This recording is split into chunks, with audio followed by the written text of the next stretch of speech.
Mike, you said earlier on that you you kind of get sick to your stomach in a way, with the what's going on. Is it the writing? Is it the art? Is it because there's so many titles out there? What is it that has you not excited anymore? Well, maybe because I'm bitter, old, and jaded, and did so many titles over the years. I don't believe that. I don't believe that. I don't know. I mean, I have my hopes and expectations for how comics should be done. Right. And when you go into a store and you see like 7 editions of Thor in there, and bunches of all these watered down, poorly drawn, with just headshots and just tons of computer coloring to support very bad artwork. No draftsmanship. Nothing that really draws me in. I mean, my lure into the comic book world certainly wasn't the words. Okay. Stan Lee didn't, lure me in. It was Jack Kirby's dynamics, of portraying these larger than life scenarios, like with Galactus and the Silver Surfer and Thor, and even when he did the few issues of the Hulk, and you had Herb Trimpe's Hulk and Sal Buscema's Hulk. These things were just so cool to look at, and it made you want to pick up the next issue. If there's just like a talking head with some lens flares behind it, some gradients, and a bunch of words. I mean, it's not good, in my opinion. And I was riding the subway the other day, and someone had his iPad, and he was looking, I think he was looking at an issue of Secret Wars or something in it, and it had Spider-Hulk. I mean, like, what the hell is that?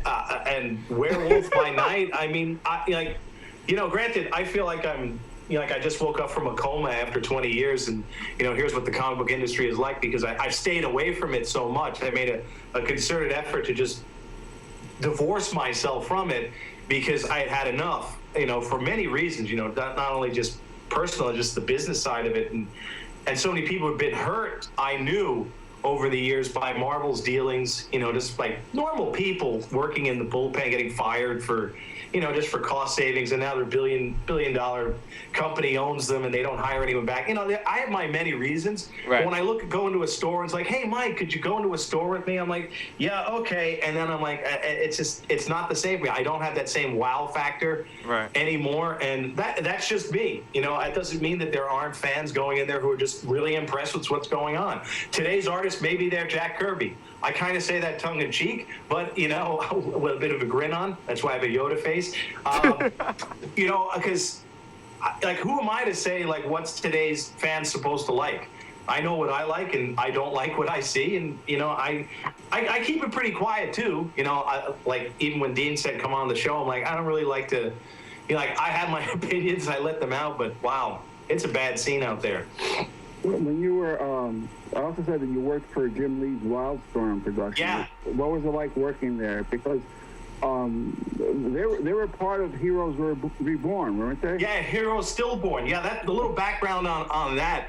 I had been laid off from Marvel. Like Chuck was talking about the Marvel implosion, the first one when everyone was like having hologram trading cards and tin foil on covers, and everyone was blowing it up, and then the balloon burst, and I got laid off. But I had an editorial contract to do nothing for a year, which is, I'm not bitter about that, but it just seemed like, if you're going to pay me for a year, let me do some editing. But they didn't want to.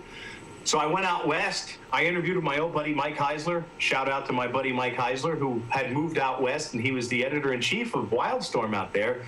He says, would you want to work out here? So I was like, man, a city kid going out to San Diego and working on image stuff? I don't know, man. That was a real stretch. But I took the leap of faith. I went out there. And I basically, at that point, I'd already been in the business about 10 or 11 years. And they were just like kids working out there. And I was only 29 or 30, but I felt like a dinosaur. And it was a real adjustment because they were, it's sort of like a meth lab out there. They had like round-the-clock shifts of colorists coming in and artists were coming in at all hours. It wasn't a typical 9-to-5 environment. And I went in there, and they were giving me comics like Gen 13 and Wildcats and Grifter, and I'm like, this is just like a different Marvel, but kind of worse. And but Jim was cool. I mean, at that point, I was working on some of those titles like Wetworks. I worked with some pretty talented people like Will Spartasio, and eventually Marvel's Heroes Reborn, as I say, stillborn. Like Rob Liefeld completely screwed up Cap. I mean, no surprise there. I mean, it was horrible. And Marvel brokered a deal to have like Wildstorm do some of the Cap comics over at the West Coast office. And they were doing Fantastic Four, Iron Man, and I was back on Captain America. And I was like, wow, I wasn't good enough to do Captain America, and I got laid off at Marvel. Now I'm over 3,000 miles away from home, working for Jim Lee's studio, and I'm editing Captain America again. And I'm not even with Mark Grunwald anymore. Like, I'm working with Jeff Loeb, who's fine, and some other artists, but it was so weird for me. I was like, enough. But why did they farm it out to those guys? I mean, because you just said, you brought up, Kirby, and I'm like, FF and Iron Man to Jim Lee, Avengers and Cap to Liefeld. Kirby was doing that all by himself in the basement. Well, they were just desperate. The management at the time was so watered down. I mean, like some of that management's made it over to DC Comics today. Anyway, little jab there. So at the time, they were just kind of clueless. They were desperate, and the desperate people do desperate things. They figured, well, they lost all these really talented artists to their own company. I mean, they could have kept these guys at Marvel if they really wanted to, let their egos and their arrogance at Marvel just enable them to work together and collaborate on the characters. But, the Image guys were smart. They struck a deal out on their own, and Marvel was kind of like, oh, we made a mistake. Let's give them some great titles again. We'll give them some flagship titles again. If you had to give any advice based on all the drama and the things going too far to the right or the left, again, advice for entrepreneurs that are starting their own comic book companies, or they're just putting out their own stuff, what would it be? Don't do it. No, I mean, if you're expecting a major payday, good luck. I mean, the major two have the market. Mm-hmm. I have respect for people who are doing their startups, and they're not so much startups, but they're quasi-professionals, and they have a little piece of the pie. I mean, my advice is to be patient and don't give up, but again, also know when to pull the plug. I mean, you're in with the big companies, and I mean, the fact that Marvel is cranking out how many Star Wars comics that are in the top 100 selling, how could anyone gain any traction out there? I mean, it's a tough sell, and really, and work with some people who are professionals. I mean, a lot of people don't want to work with some of the older guard because they think, oh, it'll look like I'm weak because I'm hiring someone who used to work in the business. On the contrary, work with some people who have experience to guide you, even if you don't pay them a lot. I mean, just the experience alone is worth so much, so you don't just completely crash and burn, because you can get together with your friends like, hey, yeah, let's do this together, and then it's crap. So that's my advice to anyone, and I always tell people that. They don't listen.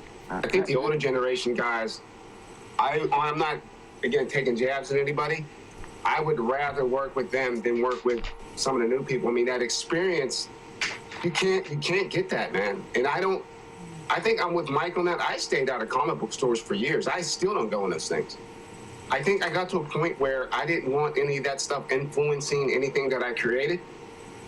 And one thing I can say about Vex Comics, if you picked up a Vex title, it doesn't look like anything, and it doesn't sound like anything else out there, because I didn't let anyone else's stuff influence whatever I wrote down. And I think today, it's not like that. It's like there's a blueprint on how they want to do things, and if you try to go off the path of that, they'll get rid of you, man. They don't want that. They're just all about the numbers. And it's a sad thing when you're just all about the money and the numbers. Not that you don't want to make money, but at the same, everything looks the same. Everything sounds the same. Yeah. And I think that's going to be another dagger in the heart of the comic book world. You got to be willing to let people create, go out on a limb and do some things that are different. But I stayed out. I still don't go in comic book stores. I go in when I'm about to work on something just to see what's out there. And even like with these shows, I really didn't even start watching shows until I started speaking on ECLECTICKA. I stayed away from everything. But I can definitely see where the ship is going. And if they don't start to navigate the course a little bit, man, it's gonna run aground. It's not gonna be a pretty sight. I don't go in anymore because Marvel just went and where's the FF? They're gone. And that's in the preview I put in where we're having Mike on the show today. I put two things: the FF and Namor. They were two of my favorite characters, comics. And Marvel's not even doing anything with them anymore. They went and killed Namor. How do you kill your first mutant? How do you kill off the first anti-hero? How do you kill off the first superhero to fly before Superman? That was a huge name. Fly. Still. You know? How do you kill off the guy who was the first character DC copied? Usually Marvel is copying DC characters. Namor predates Aquaman. Oh yeah. For Namor, no Aquaman. If it wasn't for Namor, guess what? No Mr. Spock. When they created the likeness of Mr. Spock, those guys were influenced by Namor. Yeah. The twins. The Zan of the Wonder Twins was influenced by the look of Spock and Namor. And there's so much Namor of him, he's got water powers. Good point.